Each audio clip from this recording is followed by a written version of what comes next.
నిజాంపేట మండల కేంద్రంలో మండల ప్రజా పరిషత్ కార్యాలయంలో సోమవారం తహసీల్దార్ శ్రీనివాస్ ఆధ్వర్యంలో ప్రజావాణి కార్యక్రమం నిర్వహించారు.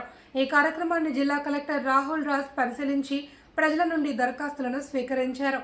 ఈ సందర్భంగా కలెక్టర్ మాట్లాడుతూ ప్రజల వద్దకే ప్రజాపాలన లక్ష్యంతో మండల స్థాయిలోనే ప్రజల సమస్యలను స్వీకరించి పరిష్కరించేందుకు ప్రజావాణి కార్యక్రమాన్ని చేపట్టాము అని తెలిపారు. దూర ప్రాంతాల నుండి జిల్లా కలెక్టర్ కార్యాలయానికి వెళ్లి సమస్యలను వినిపించడం ప్రజలకు ఇబ్బందిగా మారుతున్న నేపథ్యంలో మండలాల్లోనే కార్యక్రమాన్ని నిర్వహిస్తున్నాము అని, కొన్ని మండలాల్లో ప్రజావాణికి మంచి స్పందన లభిస్తుండగా మరికొన్ని చోట్ల స్పందన తక్కువగా ఉందన్నారు. ప్రజావాణిపై మరింత అవగాహన కల్పించి స్పందన పెంచేందుకు ప్రతి సోమవారం ప్రతి మండలానికి ఓ జిల్లా అధికారిని నియమించి కార్యక్రమాన్ని సమర్థవంతంగా నిర్వహించనున్నట్లు వెల్లడించారు.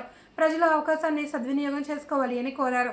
ఈ కార్యక్రమంలో MPDO Rajireddy, deputy tahsildar Ramyasri, RI Preethi, mission Bhagiratha AE Bhikshapathi, వ్యవసాయ అధికారి సోమలింగారెడ్డి, విద్యుత్ AE Ganesh, Panchayati Raj AE Sarath, ACDS Lakshmi, veterinary doctor మౌనికతో పాటు మండల స్థాయి అధికారులు పాల్గొన్నారు.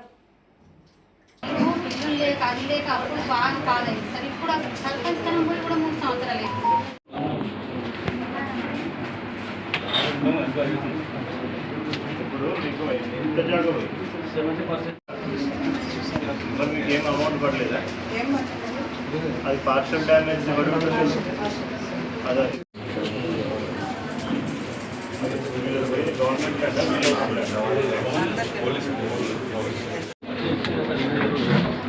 ఎక్కడ పోయింది?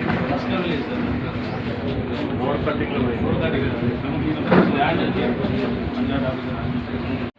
ఏ సంవత్సరం? ఎన్ని ఏళ్ళ క్రితం? జావి ఇచ్చిండ్రు. జావి ఇస్తే మీరు కట్టుకోవాలి. మీ పాలు చెప్పకాలని ఏది కూడా రెవెన్యూ వాళ్ళు చూడరు.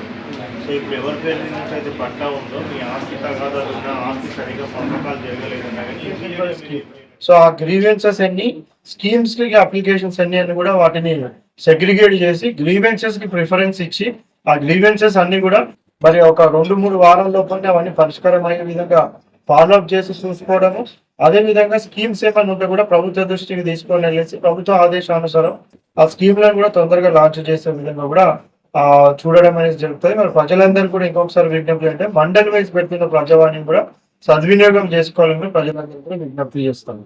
Thank you.